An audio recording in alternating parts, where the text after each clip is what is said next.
안녕하세요, 재림 성도 여러분. 오늘 다시 이 교과 공부를 하게 되어서 감사합니다.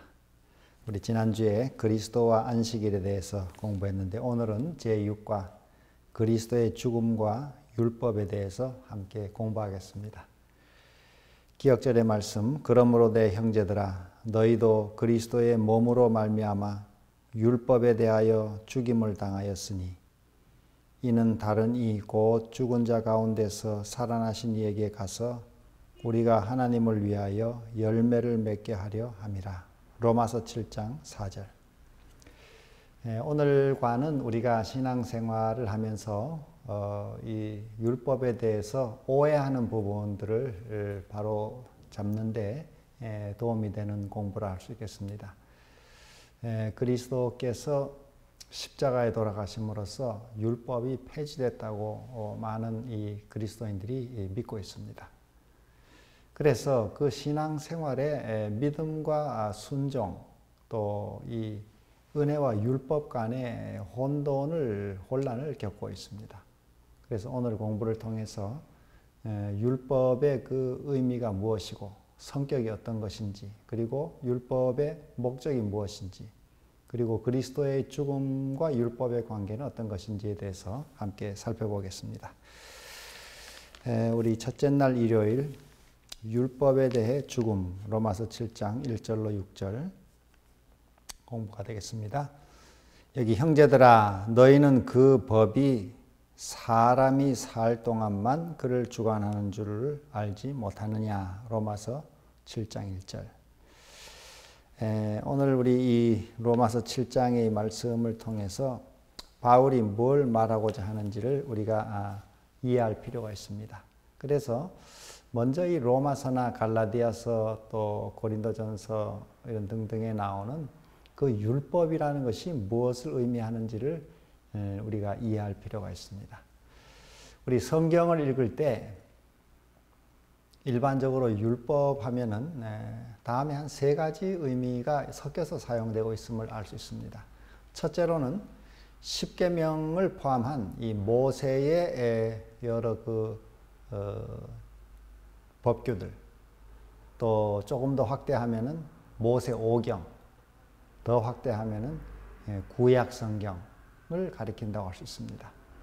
그래서 이 하나님의 십계명 율법 하면 그것을 가리키기도 하고, 또 저 확대해서 모세오경을 율법이라고도 부릅니다.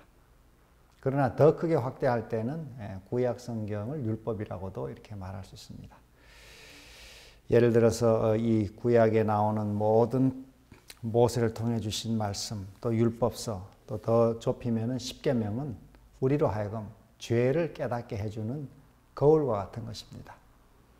로마서 7장 7절에 율법으로 말미암지 않고는 내가 죄를 알지 못하였으니. 그래서 이 율법은 그 다음 7장 12절 14절에 나오는 것처럼 거룩하고 또 의롭고 선하고 신령하다고 할 수 있습니다. 그 율법 자체는 정말 하나님의 그 성품을 나타내는 거룩한 율법이고 의로운 율법이고 선한 율법이고 또 신령한 율법입니다. 그러나 두 번째로 여기서 성경에서 율법할 때 그 의미가 율법의 정죄를 가리키는 그 의미도 있습니다. 예를 들어서 로마서 7장 4절과 6절에 그리스도의 몸으로 말미암아 율법에 대하여 죽임을 당했으니 또 우리가 얽매였던 것에 대하여 죽었으므로 율법에서 벗어났으니. 여기 우리가 그리스도를 영접하고 믿고 받아들일 때 우리는 더 이상 율법의 정죄에 매여 있지 않는 것입니다.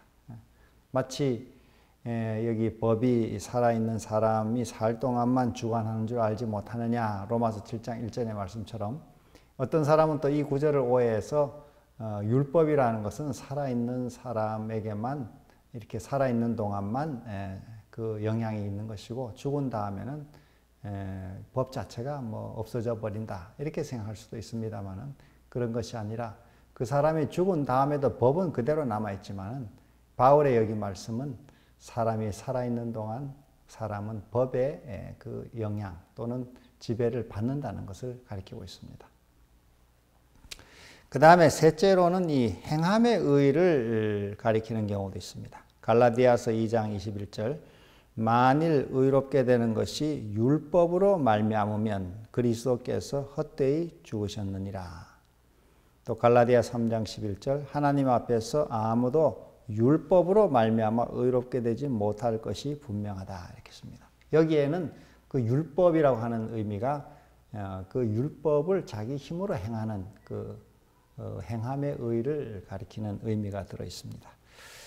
자, 그래서 사람이 살아있는 동안에 이 법의 이 주관을 받게 되어 있습니다. 그러므로 우리는 율법으로 이 말미암는 의를 가리키는 용어도 때로 우리가 이해해야 되고, 때로는 율법의 정죄를 말하는 의미로서의 율법도 이해해야 되고, 그 다음에 이제 일반적으로 우리가 말하는 십계명을 가리키는, 그리고 더 나아가서 모세오경과 구약 성경을 가리키는 율법의 의미를 우리가 구분해서 이해할 필요가 있겠습니다. 여기 영감의 교훈 대쟁투 584에 보면 국가로서도 그 법률을 없애버리고 국민을 제각기 원하는 대로 행동하도록 용납할 수 없는데 우주의 통치자이신 하나님께서 당신의 율법을 폐지하시고 죄인을 정죄하고 순종하는 자를 의롭다고 인정하는 표준을 없애버린다는 것은 참으로 큰 모순이 아닐 수 없다 이렇게 씁니다. 그러니까 우리가 이 율법 자체가 폐지되었다 이렇게 말하는 것은 매우 성경과 어긋나는 말씀이죠. 율법 자체는 영원히 불변하는 것이죠. 그 십계명의 이 도덕의 법을 우리에게 주셔서 분명히 죄를 깨닫고 또 그 바른 길로 행하도록 주신 이 법을 우리가 올바로 이해하도록 해야 되겠습니다. 그러나 때로 율법이라는 말이 율법의 정죄를 가리킨다든지 또 행함의 의를 가리키는 경우도 때때로 여기 의미가 들어있기 때문에 우리가 구분해서 이해할 필요가 있습니다. 우리 둘째 날 월요일 죄와 사망의 법 로마서 8장 1절로 8절의 말씀을 공부합니다. 육신의 생각은 하나님과 원수가 되나니 이는 하나님의 법에 굴복하지 아니할 뿐 아니라 할 수도 없음이라. 육신에 있는 자들은 하나님을 기쁘시게 할 수 없느니라. 로마서 8장 7절 8절. 이 두 번째 소지에서는 우리가 율법의 속성에 대해서 좀 살펴봐야 되겠습니다. 앞서 말씀드린 대로 율법은 첫째로 거룩하다 이렇게 했습니다. 왜냐하면 하나님이 거룩하신 분이시기에 그분의 속성을, 품성을 드러내는 율법 역시 거룩한 것이죠. 또 율법은 의롭다. 하나님이 의로우시듯이 율법도 의롭고 또 하나님이 선한 분이신 것처럼 율법도 선하다 이렇게 씁니다. 아까 읽었던 로마서 7장 12절 또 로마서 7장 14절에는 두 번째로 신령하다 이렇게 씁니다. 이것은 아주 영적인 하나님 자신의 속성처럼 신령한 율법이라 이렇게 씁니다. 그 다음에 또 하나는 이것이 생명의 법이다 이렇게 씁니다. 로마서 8장 1절 2절 생명의 성령의 법이다. 그래서 이 살아있는 이 생명의 법 또 성령의 법. 자, 그런데 이 같은 율법이 그리스도를 거절하고 반역하는 사람에게는 그의 죄를 지적하고 다시 말해 정죄하고 더 나아가서 사망을 선포하는 그런 죄와 사망의 법이 되는 것입니다. 여기 본문의 설명에도 이 저자가 했듯이 생명의 법과 또 무슨 사망의 법이 따로따로 다른 종류의 법이 있는 것이 아니라 같은 율법이 하나님의 말씀을 순종하는 사람에게는 생명의 법이 되는 것이고 또 그리스도를 거절하고 반역하는 사람에게는 사망의 법이 된다는 것이죠. 자, 그 다음에 또 다른 하나님의 율법의 속성은 무엇인가 하면은 하나님의 이 법의 속성은 그 자체가 본질이 이 아가페 사랑, 무한한 사랑의 원칙이기 때문에 그 율법 자체가 이 적극적인 속성을 가지고 있다는 것입니다. 우리 저 산상 보훈이라는 엘렌 G 화이트의 책 33페이지에 보면은 이 하나님의 사랑은 침투적이고 또 이 파급적이다 이렇게 씁니다. 이 어그레시브하고 디퓨시브하다 이렇게 했는데 이 사랑의 속성 자체가 뭐 정체되어 있다든지 냉랭한 것이 아니라 그 자체가 어느 곳에 이 어두움 속에 빛이 번쩍일 때 다 세계 곳곳에 들어가듯이 마치 태양빛이 온 세상 땅 구석구석에까지 다 그 빛이 또 열기가 침투해 들어가듯이 파급되듯이 하나님의 사랑의 속성이 그러하다는 것입니다. 그런데 그런 사랑이 본질인 하나님의 율법 역시 그렇게 침투적이고 파급적이고 또 강력한 힘으로 작용한다는 것이죠. 그러니까 우리가 하나님의 율법을 이해할 때 그 율법의 참 속성을 밝히 이해하고 바르게 이해함으로써 우리도 그 율법을 지킨다 하는 것이 무엇을 안 하는 통제 또 금지의 그 차원에 머무르는 이런 수동적이고 또 소극적인 그런 율법관을 가질 것이 아니라 그 율법이 가리키는 적극적인 선, 적극적인 사랑의 실천, 이것이 율법이 요구하는 것이라는 것을 이해하는 것이 참으로 중요합니다. 옛날 바리새인들이나 유대인들은 하나님의 율법을 부정적으로, 소극적으로 이해했습니다. 그래서 뭐 하지 말라, 뭐 하지 말라, 뭐 하지 말라 하는 이 글자만을 보고 글자 너머에 있는 하나님의 그 적극적인 사랑의 원칙을 깨닫지를 못한 것이죠. 그래서 그러한 계명에다가 자기들이 더 또 규칙들을 더 많이 만들어서 이것저것 금지 조항들이 매우 많았습니다. 예를 들면 우리 앞에도 공부했듯이 안식일 계명 같은 것도 39가지의 금지 규정이 있었습니다. 여러 뭐 체질도 하지 말고 뭐도 하지 말고 뭐도 하지 말고. 그래서 이 하나님의 계명을 지킨다는 것을 무엇을 하지 않음으로 지키는 것으로 생각한 것입니다. 이것이 오늘 우리에게도 비슷한 점들이 가끔 있는데 오늘 우리가 안식일을 지키든 또 다른 계명을 지키든 무엇을 하지 않음으로 의로워지려고 한다든지 또 거룩해지려고 한다든지 완전해지려고 한다고 할 때 그것은 성경의 정신과 다른 것입니다. 우리는 하나님의 계명을 지킨다 할 때 무엇을 하지 않음으로 되는 것이 아니라 이 사랑의 원칙을 적극적으로 실천함으로써 의의 계명, 거룩한 계명, 그리고 신령한 계명, 선한 계명의 그 원칙에 따라서 우리도 거룩하고 의롭고 선하게 되는 것이죠. 자, 그러므로 이런 하나님께서 주신 바른 속성, 율법의 바른 속성을 이해하는 것이 우리 신앙생활에 참 중요하다고 보여집니다.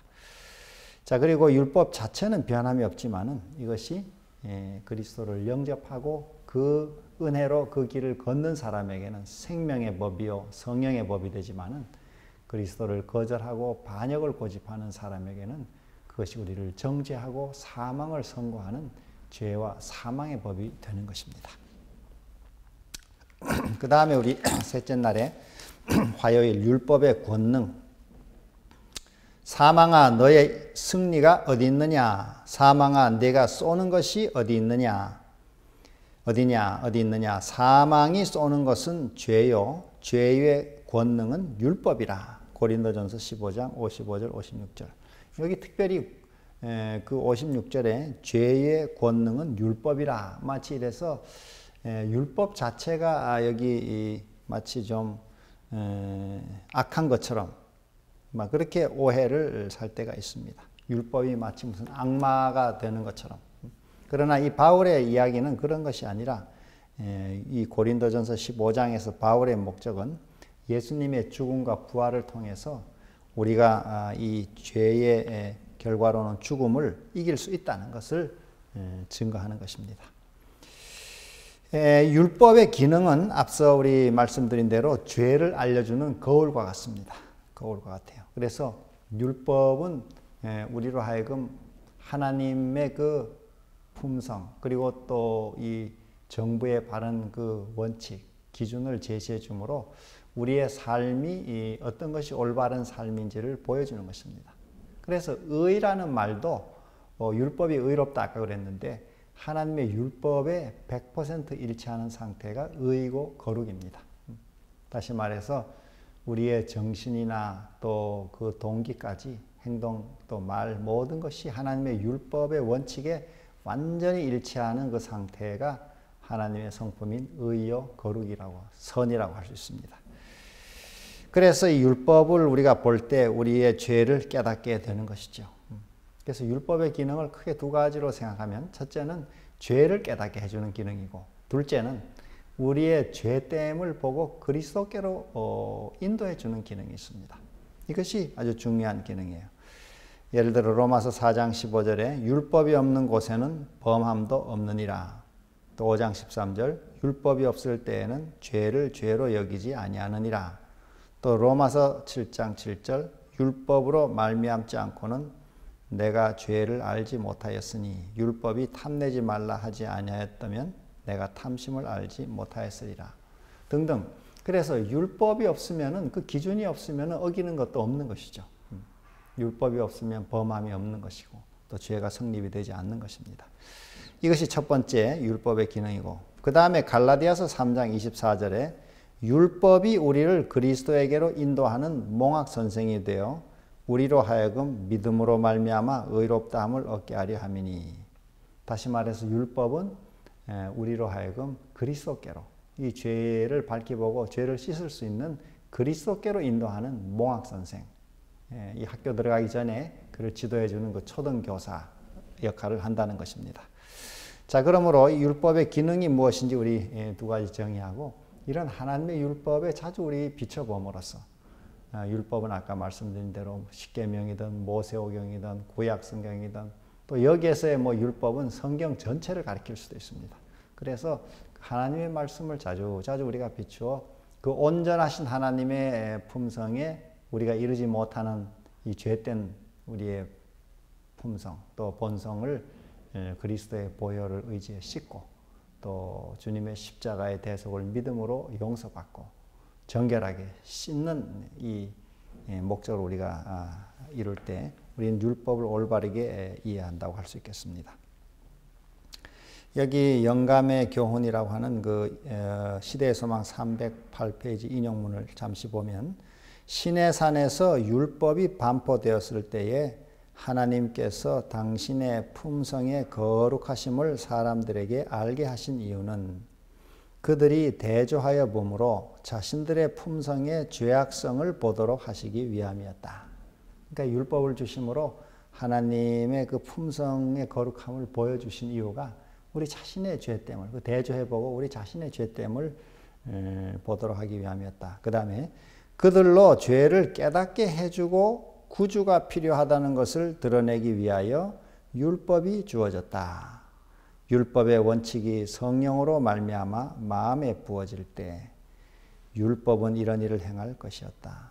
율법은 지금도 이 일을 행할 수 있다. 그래서 율법의 기능은 자신의 죄됨을 보여주고 또 구주께 가도록 인도하는 것입니다. 고린도전서 아까 본 15장 56절에 사망에 쏘는 것은 죄요 죄의 권능은 율법이라 이렇게 할 때 이 말은 율법은 죄를 알려주는 거울이기 때문에 죄를 더욱더 강화시키는 것입니다. 죄가 분명히 드러나도록 아주 죄를 강화시키는 것이죠. 그리고 죄의 삭신 사망도 분명히 제시하는 것입니다. 그런데 바울의 목적은 이렇게 율법이 이 죄를 더욱 두드러지게 하고 또 죽음을 확실하게 선고하는 이 기능이 예수님의 부활 죽음을 통해서 우리가 죽음을 이길 수 있다고 하는 것을 여기서 권면하는 것이지 결코 율법이 악하다는 그런 의미가 아님을 알 수 있습니다. 우리 넷째 날 수요일 연약한 율법. 율법이 육신으로 말미암아 연약하여 할 수 없는 그것을 하나님은 하시나니 곧 죄로 말미암아 자기 아들을 죄 있는 육신의 모양으로 보내어 육신의 죄를 정하사. 로마서 8장 3절. 여기 율법은 이처럼 죄를 분명히 지적하고 또 죽음을 선고하는 그런 강력한 기능을 가지고 있지만은 율법이 또 하지 못하는 이 한계가 몇 가지가 있습니다. 그 율법의 한계를 우리 한 세 가지만 생각해 보면 첫째로 이 본문에도 소개된 대로 율법은 죄를 용서하는 것은 할 수 없습니다. 우리가 죄인이라고 하는 것을 깨닫게 하고 지적해 주는 것은 할 수 있지만은 죄를 씻거나 용서를 할 수가 없습니다. 이게 율법의 한계죠. 두 번째로 율법은 죄인을 의롭게 하지를 못합니다. 의롭게 할 수가 없습니다. 우리 인간의 불의를 깨닫게 하고 또 구주를 보도록 인도해 줄 수는 있지만은 이 율법 자체가 우리의 그 불의를 씻어내는 그리고 의롭게 하는 일은 할 수가 없습니다. 그 다음에 세 번째로는 이 율법은 죄인을 구원할 수가 없습니다. 우리에게 구주를 소개할 수는 있지만은 그 자체가 율법 자체가 우리를 구원하는 구주가 될 수는 없는 것입니다. 이처럼 율법은 그 강력한 그런 기능에도 불구하고 나름대로 몇 가지 한계를 가지고 있는데 이러한 그 한계를 그리스도께서 우리의 모든 그 필요, 칭의든 용서든 구원이든 이것을 다 십자가에서 이루신 것입니다. 그래서 예수님이 십자가에 죽으셨다 하는 그 의미는 이 행함으로 말미암는 의의가 불필요하다는 것을, 그것이 잘못됐다는 것을 보여주는 것입니다. 만약 인간이 자기의 행위로 율법을 지킬 수 있었다면 예수님이 돌아가실 필요가 없는 것이죠. 그러므로 예수님의 죽으심은 우리 인간 스스로 율법을 지킬 수 없다는 것과 또 스스로의 힘으로는 의를 이룰 수 없다는 것을 보여주는 것입니다. 세상에 의인은 없나니 하나도 없다고 말씀하고 있습니다. 그러므로 우리는 오직 이 예수님의 십자가의 대속을 믿음으로 율법이 요구하는 의를 얻을 수 있고 거룩을 얻을 수 있고 또 온전함을 얻을 수가 있는 것입니다. 그 다음에 우리 다섯째 날 목요일 율법의 저주, 여기 보면 갈라디아 3장 10절 무릇 율법 행위에 속한 자들은 저주 아래 있나니 기록된 바 누구든지 율법 책에 기록된 대로 모든 일을 항상 행하지 아니하는 자는 저주 아래 있는 자라 하였습니다. 먼저 우리 인간의 본성을 여기 성경절을 통해 살펴보면 시편 51편 5절에 내가 죄악 중에 출생하였으며 내 모친이 나를 죄 중에 잉태하였도다. 인간은 이 본성적으로 또 유전적으로 이 죄 가운데 출생해서 자란다고 말씀하고 있습니다. 또 이사야 64장 6절에는 우리의 의는 다 더러운 옷 같다 이렇게 씁니다. 인간이 내세우는 의로움, 그것은 하나님 앞에는 다 무가치한 것이라는 것이죠. 또 로마서 3장 23절 모든 사람이 죄를 범하였음에 하나님의 영광에 이르지 못하였다 이렇게 씁니다. 모두가 다 모든 인류는 이 죄로 하나님의 영광에 이르지 못하는 이 땅에서 살다가 죽을 수밖에 없는 그런 운명에 떨어졌습니다. 그래서 고린도전서 15장 22절에 아담 안에서 모든 사람이 죽었다 이렇게 씁니다. 자, 그러므로 이 율법 행위에 의지하는 자들, 방금 읽은 갈라디아 3장 10절을 보면 율법의 행위를 의지하는 모든 자들은 저주 아래 있다 이렇게 씁니다. 이 십자가의 대속을 믿는 길 외에는 인간이 의를 얻을 수 있는 길이 없습니다. 그런데 율법의 행위를 의지하고 자기의 그 행위를 의지하는 사람은 결국 죽음의 저주 아래 떨어질 수밖에 없는 것입니다. 그 다음 말씀에도 율법책에 기록된 모든 것을 계속적으로 행하지 않는 자는 저주 아래 있는 자라고 기록됐습니다. 그러니까 우리 사람은 누구나 이 율법에 기록된 모든 것을 계속적으로 이렇게 요구하는데 그걸 이룰 수가 없기 때문에 결국 저주 아래, 즉 사망 아래에 있게 되는 것입니다. 그런데 주님의 은혜로 우리가 이런 율법의 모든 요구를 이루신 주님의 대속을 믿음으로 그 의, 거룩, 또 뭐 완전 이런 것을 우리가 선물로 받는 것입니다. 그래서 이제 다시 율법의 그 길을 걷도록 하나님께서 도와주시는 것이죠. 그러므로 이 하나님의 율법은 오늘 우리에게 총체적이고 전적인 순종을 요구한다. 이렇게 본문에 저자가 실었습니다. 다시 말해서 율법의 여러 계명들을 우리가 예를 들면 이 계명들이 뿌리가 다 서로 한 뿌리에서 있습니다. 한 뿌리, 뿌리가 하나인 것입니다. 첫째 계명, 둘째 계명, 셋째 계명, 넷째 10가지가 각 따로 떨어져 있는 것이 아니고 그 모든 것이 밑에 내려가서는 근본 한 뿌리, 하나님의 그 무아의 사랑, 하나님과 이웃에 대한 사랑이라는 큰 뿌리에 다 하나로 연결되어 있습니다. 그래서 하나를 어기면, 이 어떤 한 계명을 어기면 다른 모든 계명들을 어긴 것이 되는 것입니다. 야고보 2장 10절에도 너희가 그 하나에 거치면 모든 것을 다 범한 것이 된다 이렇게 했습니다. 그런 점에서 인류는 하나님의 모든 계명에서 사실은 이 계명을 어긴 그런 죽음의 운명을 다 맞고 있습니다. 율법의 저주인 바로 이 사망의 운명을 맞은 것이죠. 거기서 인간이 구원받을 수 있는 길은 그 율법을 제정한 하나님 외에는 구주가 있을 수가 없습니다. 그 율법의 권위와 동등한 권위를 가진, 그것을 친히 제정하신 그 존재만이 우리로 하여금 그 율법의 저주에서 구원할 수가 있습니다. 우리 여기 부조와 선지자 63페이지 그 영감의 교훈을 보면, 제가 중간 읽어보면, 하나님의 율법은 하나님 자신처럼 거룩하므로 하나님과 동등하신 분만이 범법을 속죄할 수 있었다. 그리스도 밖에는 아무도 타락한 사람을 율법의 저주에서 속량하여 하늘과 조화시킬 수 없었다. 그러므로 어떤 천사가 아무리 탁월하다 할지라도 그 천사의 어떤 희생으로 인간이 이 율법을 범한 죄를 속할 수가 없는 것입니다. 오직 그 율법과 동등하게 또 그 거룩한 그 존재, 그리고 율법을 친히 제정하신 그 하나님만이 우리 율법을 어긴 우리의 모든 죄를 대속할 수가 있는 것이죠. 바로 이 점에서 하나님만이 우리의 구주가 될 수 있는 것이고, 또 우리 삼위 하나님을 이해할 때도 예수 그리스도가 영원 전부터 하나님과 동등한 하나님이시라는 것을 믿을 때 그분이 우리의 구주가 되는 것입니다.